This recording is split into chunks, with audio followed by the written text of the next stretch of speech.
Corona महामारी से बचने के लिए कई देश अपने नागरिकों को ज्यादा वैक्सीन लगाने में जुटे हैं। वहीं कई देशों ने 12 से 17 साल तक के बच्चों को भी वैक्सीन की अनुमति दे दी है, लेकिन मां का दूध पीने वाले बच्चों के लिए अभी वैक्सीन के सुरक्षा कवच का प्रावधान नहीं है।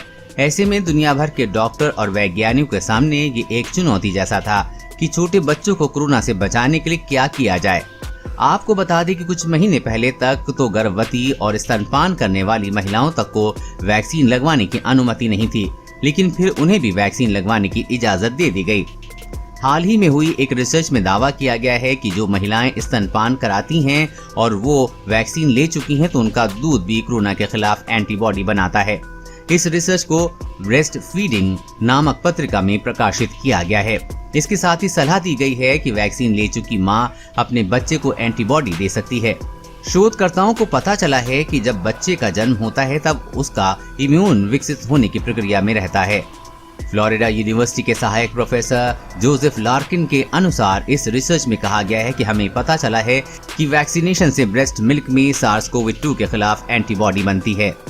शोधकर्ताओं ने नोट किया है कि जब बच्चे पैदा होते हैं तो उनकी प्रतिरक्षा प्रणाली अविकसित होती है, जिससे उनके लिए अपने आप संक्रमण से लड़ना मुश्किल हो जाता है।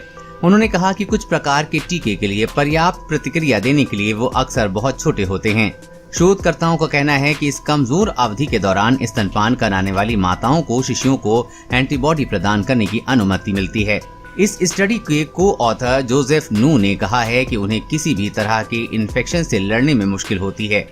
बच्चों के विकास के इस अहम समय में ब्रेस्ट मिल्क उन्हें बेहतरीन इम्यूनिटी देता है। जोसेफ ने कहा है कि ब्रेस्ट मिल्क उस टूल बॉक्स की तरह होता है जो नवजात की जिंदगी के लिए अलग अलग जरूरी टूल्स बनाने में मदद करता है। वैक्सीन लेने के बाद इस टूल बॉक्स में एक और अहम टूल जुड़ जाता है जो कोविड-19 से बचाव के लिए बेहद जरूरी है। दिसंबर 2020 में मार्च 2021 के बीच की गई इस रिसर्च में शोधकर्ताओं ने स्तनपान कराने वाली ऐसी 21 हेल्थ वर्कर को शामिल किया था जो कभी कोरोना से संक्रमित नहीं हुई थी। रिसर्च के मुताबिक वैक्सीन देने से पहले उन्हें ब्रेस्ट मिल्क और खून के सैंपल 3 बार जांच के लिए गए थे। रिसर्च में कहा गया है कि महिलाओं को कोरोना वैक्सीन की पहली और दूसरी डोज देने के बाद पाया गया कि उनके ब्लड और यहां तक कि ब्रेस्ट मिल्क में भी एंटीबॉडीज विकसित हुई हैं और ये एंटीबॉडीज वैक्सीन से पहले लिए गए नमूनों से कई गुना ज्यादा थे।